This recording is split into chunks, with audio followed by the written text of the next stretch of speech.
How to fix PS5 controller. Hey everyone, welcome back to the channel. In today's video, I'll guide you on how you can fix your PS5 controller, so make sure to watch the video till the end. Now, when we talk about fixing, what are you really trying to fix and what is not working? Whether the controller is not working or whether it's turning on but not connecting to your console, or whether the buttons are not working, what is really the issue, or whether you've been having issues with the sticks because it's been a lot of time since you changed the controller. So what is the real issue over here?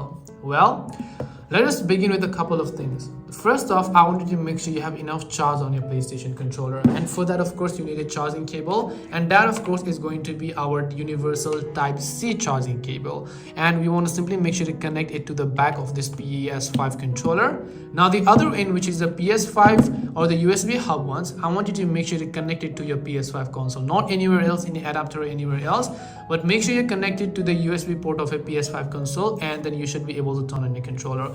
If the controller is charging, you'll be able to see orange light blink up over here. In my case, I already have full charge, so you're not seeing anything blink up.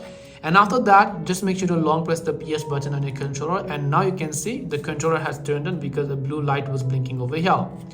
Now what I want you to do is just try to see if this helps solve, because this is most likely going to help you solve your problem. If you have any questions, feel free to leave them down. Thank you very much for watching till the end, and see you soon in the next video.